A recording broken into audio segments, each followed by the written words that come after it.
नमस्कार, स्वागत है आपका अपना उत्तराखंड के इस न्यूज बुलेटिन में। आपके साथ मैं हूं राजेंद्र देव। उत्तराखंड सचिवालय से चंद किलोमीटर की दूरी पर एक अंग्रेजों के जमाने का पुल टूटने से बड़ा हादसा हो गया। न्यूज 18 की एक्सक्लूसिव रिपोर्ट देखिए। देहरादून में बीरपुर में 116 साल पुराने पुल के टूट जाने की वजह से बड़ा हादसा हो गया। इस हादसे में 2 लोगों की मौत हो गई, वहीं 2 लोग जख्मी हो गए। हादसा सुबह 4:45 बजे का है, जिसमें एक डंपर और 2 बाइक सवार पुल टूटने की वजह से गहरी खाई में गिर गए। सेना और एसडीआरएफ के ज्वाइंट रेस्क्यू ऑपरेशन के बाद 2 लोगों को बचाया गया। न्यूज 18 ने हादसे की जगह का जायजा लिया। करीबन 40 मिनट चलने के बाद हम उस जगह पहुंचे जहां पर ये हादसा हुआ था। और आप देख सकते हैं कि ठीक मेरे बैक साइड में एक ट्रक पूरा किस तरीके से गिरा है। आर्मी के जवान यहाँ पे, सेना पुलिस के जवान हैं, वो यहाँ पर अपनी जो रिपोर्ट बनानी थी उसकी तैयारी कर रही है। तमाम जो यहाँ पे लोकल लोग हैं वो भी मौजूद है। और ये 2 बाइकें यहाँ पे एक्सीडेंट हुआ है। पुल की हालत देख सकते हैं कि पूरा अंदर से जंग खाया हुआ है पुल है। ब्रिटिश काल का पुल है और लगातार इस पे शिकायतें भी की गई थी।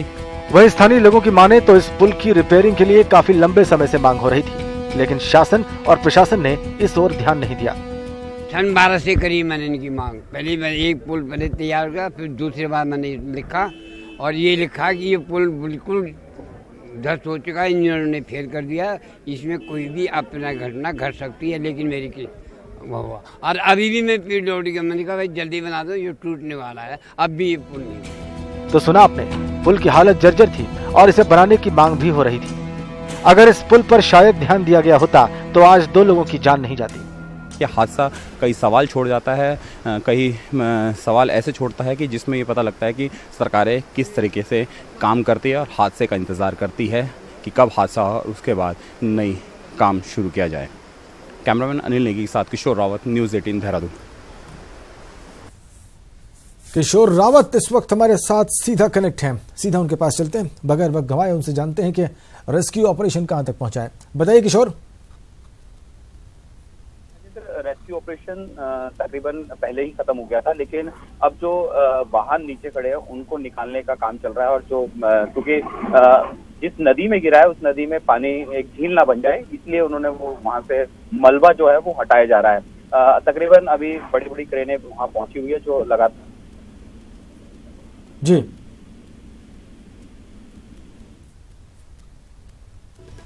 किशोर, आपको मेरी आवाज मिल रही है? किन्हीं वजहों से हमें किशोर की आवाज़ नहीं मिल रही है, लेकिन अभी वो बता रहे थे कि रेस्क्यू ऑपरेशन खत्म हो गया, मलबा हटाया जा रहा है नदी से और वो आप देख भी सकते हैं वहाँ पर। तो आर्मी, पुलिस, बचाव दल सभी इस ऑपरेशन में लगे। 2 लोगों की मौत की खबर है। किशोर रावत एक बार फिर से हमारे साथ हैं। किशोर, आप बता रहे थे कि मलबा हटाया जा रहा है।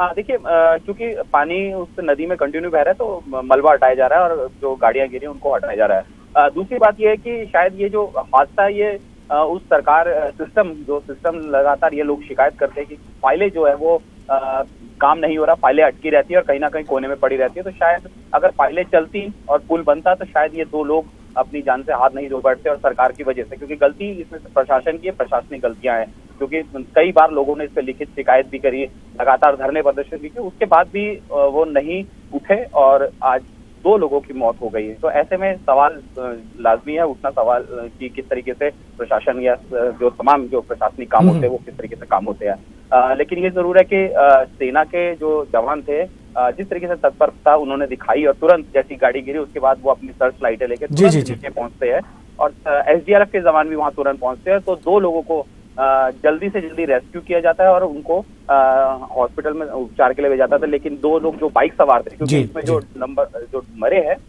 वो बाइक सवार मरे हैं क्योंकि सीधा खाई में गिरे हैं। ठीक है, बहुत शुक्रिया किशोर रावत। अभी पौड़ी में छात्रा को जिंदा जलाने की घटना को 10 दिन भी नहीं बीते थे कि कर्णप्रयाग में युवती से दुष्कर्म हुआ। 3 आरोपियों को भी जेल भेज दिया गया। इसके बावजूद छात्राओं का गुस्सा शांत नहीं हो रहा। छात्राएं तीनों आरोपियों को फांसी देने की मांग कर रही। छात्राओं ने कर्णप्रयाग में जाम लगा दिया। इस जाम से गोपेश्वर, जोशीमठ, गैरसेन, रानीखेत, ग्वालदम और ऋषिकेश जाने वाले वाहन भी बहुत देर तक रुके रहे। हालांकि प्रशासन के समझाने के बाद छात्राओं ने जाम खोल दिया।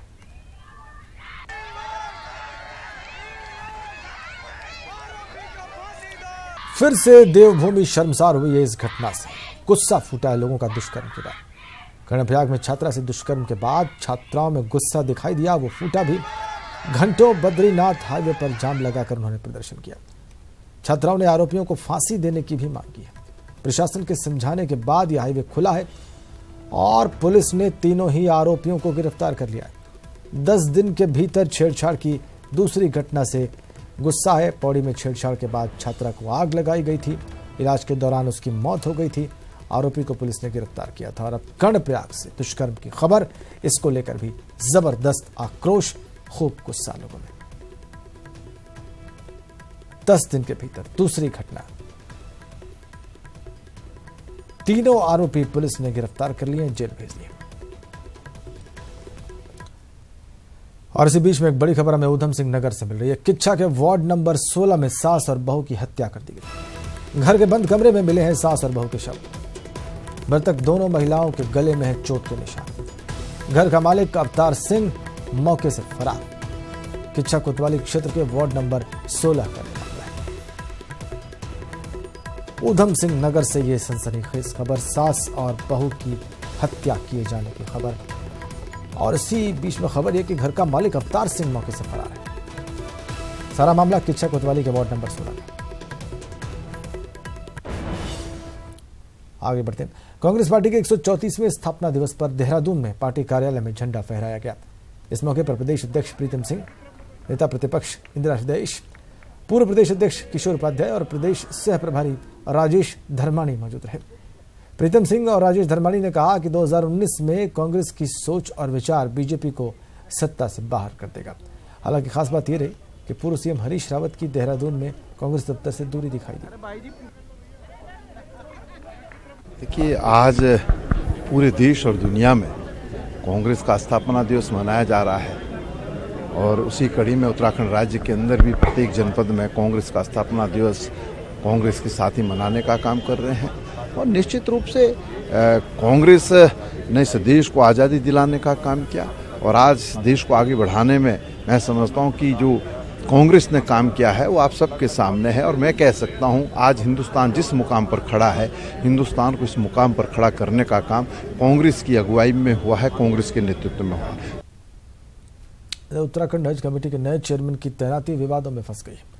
आपराधिक मामलों के मुकदमों में फंसे शमीम आलम की तैनाती के बाद जो विरोध के सुर उठे हैं, उसके बाद अब सरकार और पार्टी ने नए अध्यक्ष पर जांच शुरू कर दी। जीरो टॉलरेंस के फॉर्मूले पर चलने का दावा करने वाली भाजपा सरकार के इस फैसले से न सिर्फ कांग्रेस बल्कि मुस्लिम समुदाय में भी सवाल खड़ा हो गया। हालांकि चेयरमैन ने अपने ऊपर लगे आरोपों को खारिज भी किया है। आपने कहा शमीम आलम, तो भाई ये तो सरकार को देखना चाहिए था कि जिस व्यक्ति को वो दायित्व सौंपने जा रहे हैं उस व्यक्ति का अतीत क्या है। मुझे लगता है कि सरकार ने उस व्यक्ति के अतीत पर जो है नजर ही नहीं दौड़ाई।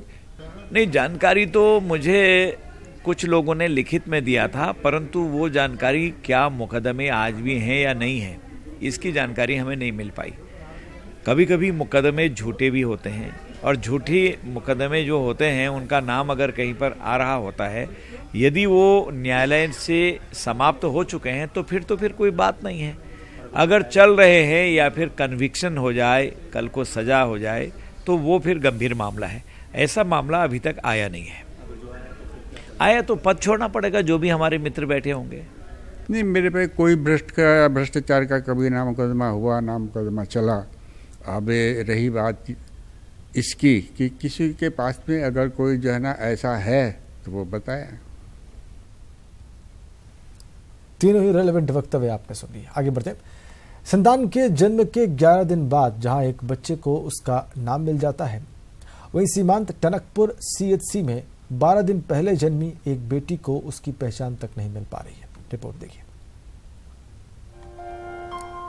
अस्पताल की बेड पर पड़ी इस फूल सी बच्ची को देखिए, जो अभी अभी इस दुनिया में आई है। लेकिन अब इसे इस बच्ची का दुर्भाग्य कहें या फिर प्रशासन की लापरवाही कि इस नवजात बच्ची को उसकी मां का प्यार तक नसीब नहीं हो पा रहा है। वहीं बेड की दूसरी तरफ जो विक्षिप्त महिला बैठी दिख रही है, इसी ने इस नवजात बच्ची को जन्म दिया है। लेकिन दुर्भाग्य ये है कि इस महिला की मानसिक हालत ठीक नहीं है। अब माँ को खुद अपने वजूद का पता नहीं, तो वो अपनी बच्ची का ख्याल कैसे रखे। ये मार्मिक तस्वीरें चंपावत जिले के टनकपुर के संयुक्त चिकित्सालय की है। इन हालातों में अस्पताल के नर्स ही मां और अभिभावक की भूमिका अदा कर रहे हैं।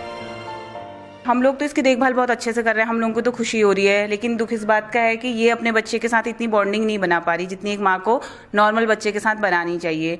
थोड़ा सा मूड स्विंग्स भी हैं, थोड़ा मानसिक रोग से विक्षिप्त कह सकते हैं। कभी पहचान रही है, हम कहें तो कर दे रही है, लेकिन यह है कि हम पूरा इसी पे डिपेंड नहीं कर सकते कि इसी को छोड़ दें।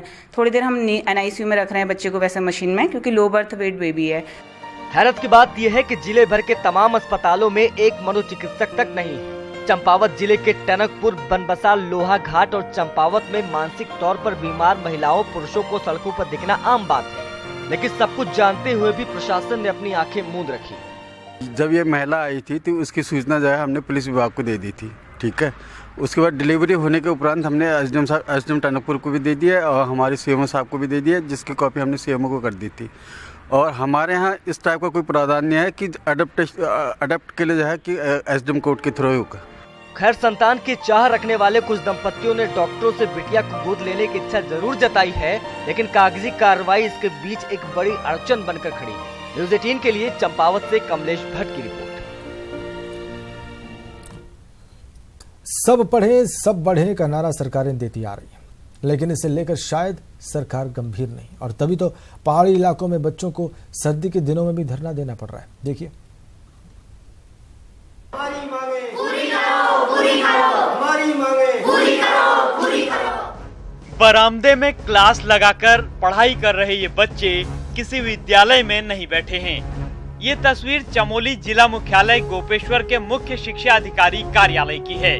दरअसल पिछले 2 साल से गैरसैंण विकास खंड के अति दूरस्थ पत्थरकट्टा में एक शिक्षक के भरोसे ही विद्यालय चल रहा है, जिसे लेकर अभिभावकों के साथ यहां पढ़ने वाले छात्र भी लगातार शिक्षकों की बहाली की मांग कर रहे हैं। लेकिन शिक्षा विभाग कोई कार्रवाई नहीं कर रहा, जिससे निराश होकर अभिभावकों के साथ बच्चों ने मुख्य शिक्षा अधिकारी कार्यालय पर ही धरना देकर शिक्षकों की मांग की। पूरी करो, पूरी करो। शिक्षा विभाग हमारी मांगे पूरी करो, पूरी करो, हमारी मांगे।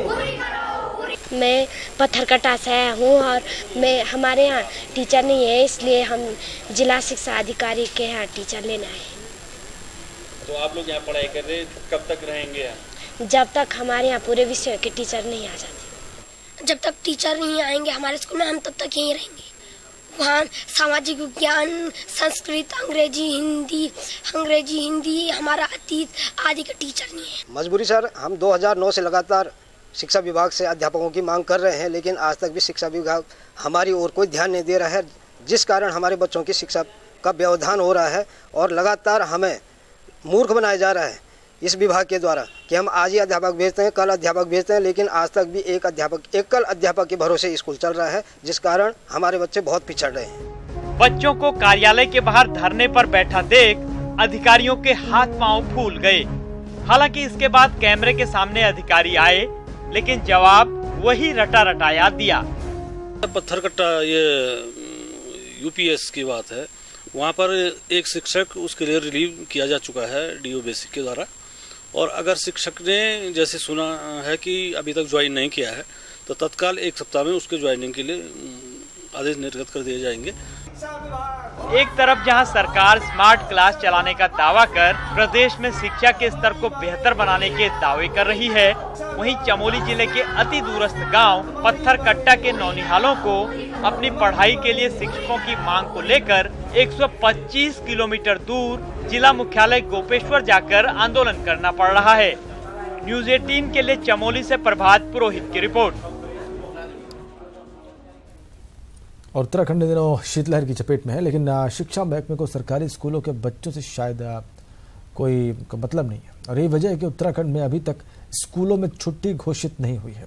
प्रदेश के प्राइवेट स्कूलों में जहां शीतकालीन अवकाश घोषित हो चुका है, वहीं सरकारी स्कूल अपने रटे रटाए ढर्रे पर ही चल रहे हैं। यहाँ अभी भी 1 तारीख से ही स्कूलों में अवकाश रहेगा। ठंड में स्कूल आने से कई बच्चों के बीमार होने की बात भी शिक्षक बता रहे हैं। बच्चों का कहना है कि स्कूल आने में उन्हें ढेरों दिक्कतों का सामना करना पड़ रहा है। हमारे स्कूलों की ज़्यादातर प्राइवेट स्कूलों की छुट्टियां पड़ चुकी है, कहीं की 20 से पड़ी, कहीं 25 से। ऐसे तो आधे स्कूलों की छुट्टी 11 से भी पड़ गई है, जैसे विवेकानंद।